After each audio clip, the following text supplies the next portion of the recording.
Hello नमस्कार मेरे प्यारे दोस्तों। क्वाड्रेटिक इक्वेशन यानी बोले तो द्विघात समीकरण, this is most important equation for competitive exams like SSC, bank, RRB clerk, RRB PO, etc. तो आज के क्लास में हम क्या पढ़ने वाले हैं? आज के क्लास में दोस्तों हम इसी इंपॉर्टेंट इक्वेशन का बहुत ही गहराई से अध्ययन करने वाले हैं। जानेंगे क्या है ये द्विघात समीकरण, क्या होते हैं, क्या है इसका इतिहास और किस टाइप के सवाल इससे बन सकते हैं आने वाले परीक्षाओं में।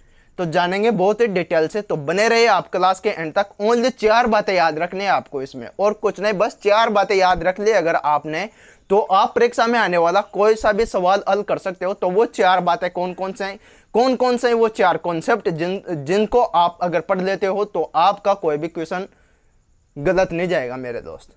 तो ठीक है, करते हैं शुरुआत आज की इस क्लास की। तो समझते हैं दोस्तों, सबसे पहले द्विघात समीकरण क्या होते हैं। द्विघात समीकरण, एक बात तो पक्का है मेरे दोस्त, द्विघात सुनकर मन में क्या फीलिंग आती है?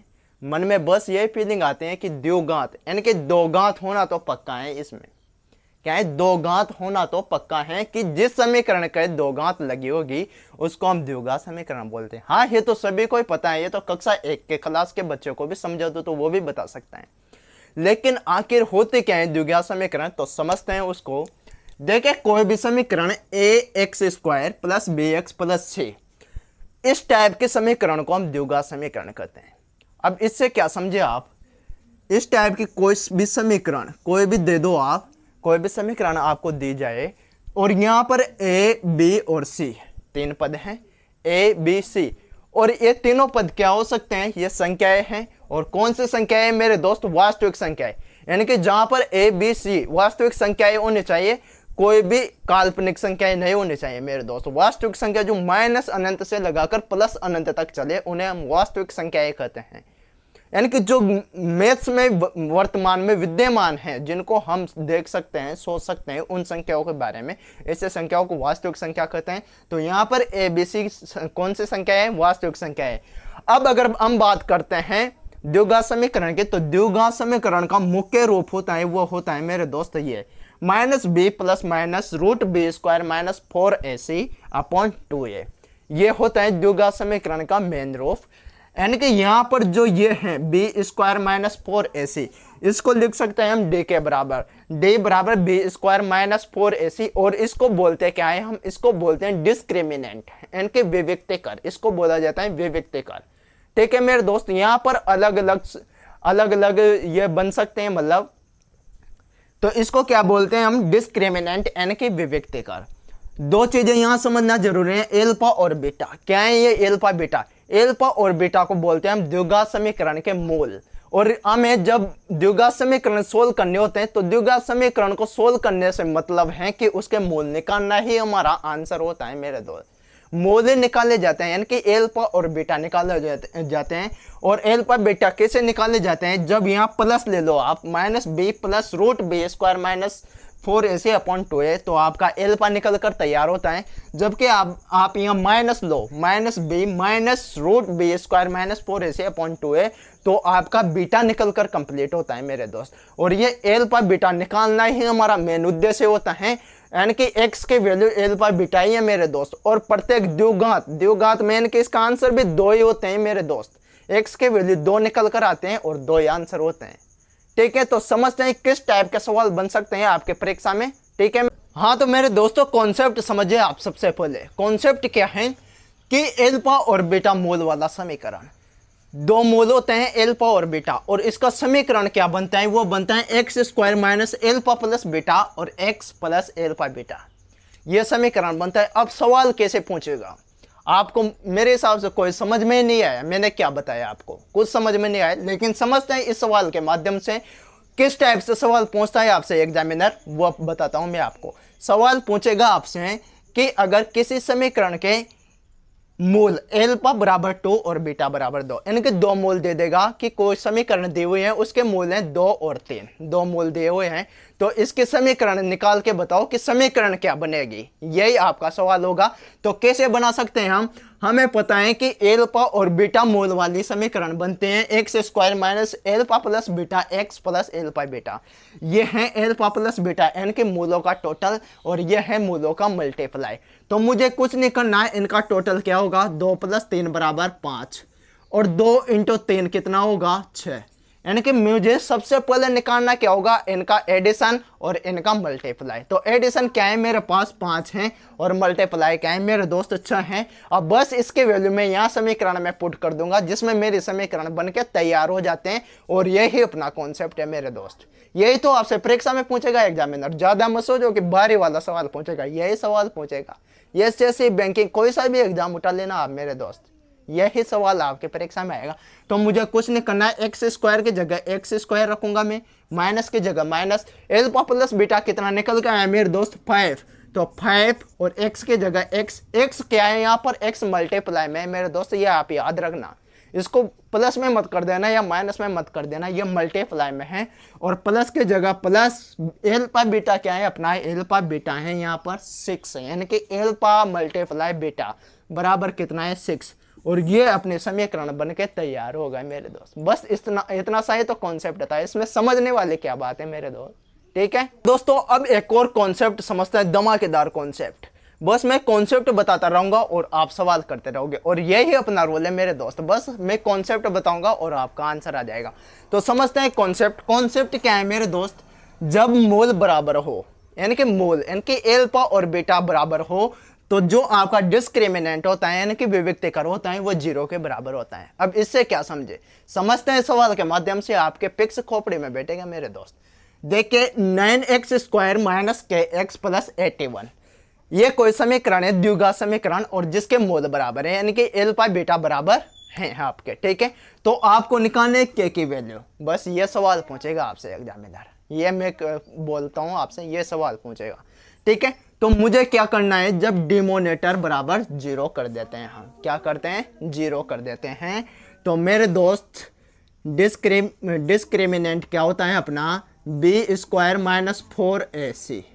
तो मैं इसको किसके बराबर कर देता हूं, 0 के बराबर कर देता हूं। ये अपना रोल होता है, ये अपना कॉन्सेप्ट बोल रहा है हमसे कि जब किसी समीकरण के मोल बराबर हो तो आप डिस्क्रिमिनेंट को 0 के बराबर कर दो। तो मैंने वही किया, मैंने इस कॉन्सेप्ट का पालन करते हुए डिस्क्रिमिनेंट को 0 के बराबर कर दिया मेरे दोस्त, ठीक है। तो अब 0 के बराबर करने से क्या फायदा होता है, देखते हैं क्या फायदा होगा। तो b², अब यहाँ हमें पहचानना है एबीसी की पहचान तो जरूरी है मेरे दोस्त सवाल को करने के लिए। ये क्या है अपना, यहाँ 9 है, जबकि b क्या है, -k है। तो -k का स्क्वायर क्या है, -k का स्क्वायर -4, a क्या है अपना, यहाँ a है मेरे दोस्त 9, जबकि c क्या है यहाँ पर, c है 81, c क्या है मेरे दोस्त 81। तो डिस्क्रिमिनेंट बराबर मैंने कर दिया 0 और वैल्यू रख दी इनकी, ठीक है। अब मुझे करना क्या है, सोल्व करना है, ये किसके बराबर है, सारी वैल्यू 0 के बराबर है, मुझे निकालना k की वैल्यू है दोस्त। अब देखे कैसे निकल के आते हैं, मात्र 2 सेकंड और लगेंगे, बस थोड़ा तो सब्र कीजिए यार। -k² - 4 × 9, तो 4 × 9 कितना हो गया मेरे दोस्त, 36 यानी कि 36, और 36 × 81 कितना हो गया मेरे दोस्त, 2916। ये मैंने मल्टीप्लाई कर लिया मेरे दोस्त। हाँ मेरे पास ट्रिक्स हैं, अगर ये किन हो तो आप भी मल्टीप्लाई के ट्रिक जाकर देखे, वीडियो डिस्क्रिप्शन में दिया हुआ है, जाकर देखे। आप भी इसको मेरी तरह देखते हैं, आप भी इसका आंसर बता दोगे कि मैंने कैसे मल्टीप्लाई किया, 36 × 81 कैसे कर लिया, तुरंत ही यहाँ पर लिख दिया। तो ये तरीके भी बताए हैं मैंने, जाकर देखे वीडियो, ठीक है। तो 2916। अब यहाँ था मेरे पास -k² -2916 बराबर 0, ये मेरे पास है दोस्त, ठीक है। अब मैं जाता हूँ यहाँ पर जो k² है इसको ले लेता हूँ मैं यहाँ, और इसको बेचता हूँ बराबर के दूसरी तरफ 2916। अब मुझे k² का क्या निकालना है मेरे दोस्त, वर्गमूल। तो ये किसका वर्गमूल है, वर्ग के बराबर यहाँ आएगा मेरे दोस्त 54, यानी कि ये किसका वर्गमूल है, 54 का, और ये 54 आएगा प्लस और माइनस दोनों में, यानी कि k की वैल्यू भी 2 आएगी, +54 भी हो सकता है और -54 भी हो सकता है मेरे दोस्त। तो ये था सेकंड कॉन्सेप्ट, ठीक है मेरे दोस्त। निकालना आपसे पूछा जा सकता है, कोई समीकरण दे देगा इस प्रकार की और पूछेगा कि इसके मोल बताइए। तो देखिए 2x² माइनस 9x प्लस 10। सबसे पहला काम जो आपको करना है मेरे दोस्त, सबसे पहला काम यही है, अपने इक्वेशन होते हैं ax² plus bx plus c। तो इसकी तुलना करेंगे हम दी गई समीकरण से, जो हमें क्वेश्चन सोल्व करना है उस समीकरण की तुलना करेंगे हम द्विघात समीकरण से। तो मैं यहाँ पर पता लगाता हूँ कि a बराबर मुझे 2 दिखाई दे रहा है, यहाँ b बराबर -9 दिखाई, प्लस 9 है -9 क्योंकि माइनस का चिन्ह लगा हुआ है, c की वैल्यू 10 दिखाई दे रहे हैं मुझे, तो मैं लिख दूंगा a बराबर 2, b बराबर -9 और c बराबर 10। बस हो गया अपना काम। यही करना था दोस्तों आपको, बस ए बी सी निकालना पहचान जाओ आप कि ए बी सी कौन सा है इस समीकरण में, बस जिसमें आपका हल आ गया। ये मान लो एल्फा निकालना है आपको, फर्स्ट मोल एल्फा।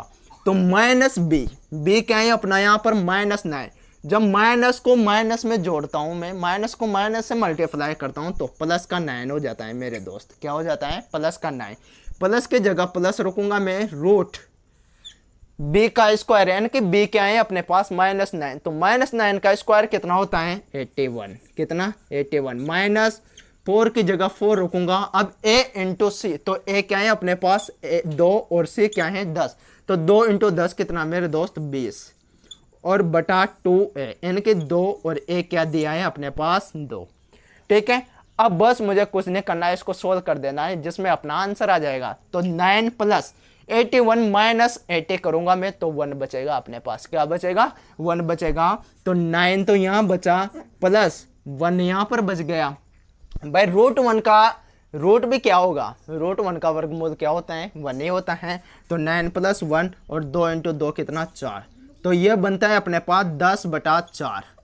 और जो फाइनल आंसर आता है इसको काटने पर वो आता है अपने पास 5/2। और ये एल्फा निकल के आ गया अपना 5/2। तो आई होप आपको समझ में आ रहा है।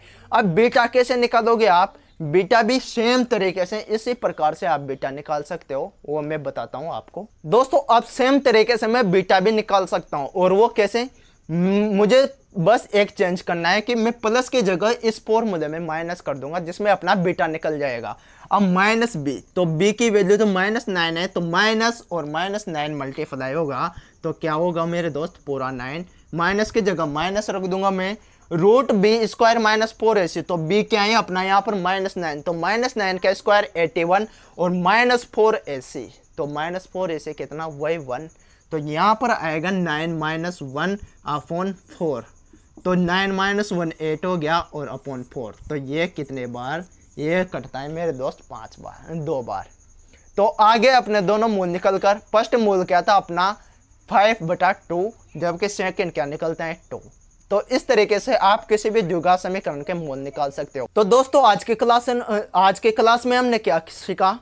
एक तो द्विघात समीकरण के मूल निकालना, जो भी आपसे परीक्षा में पूछा जाता है। दूसरा क्या सीखा हमने? के की वैल्यू निकालना, जब मूल बराबर हो तो डिस्क्रिमिनेंट को 0 के बराबर कर दो। तीसरा क्या सीखा हमने? तीसरा सीखा हमने समीकरण बनाना, यानी कि 2 मूल दिए हो तो उसकी इक्वेशन कैसे बनाए, द्विघात समीकरण कैसे बनाए। और ये 3 तरीके मैंने बता दिए आपको, और इन्हीं तरीकों से घुमा फिरा कर एग्जामिनर क्वेश्चन पूछता है। तो आई होप आज को आपको ये तरीके अच्छे लगे होंगे, समझ में आए होंगे।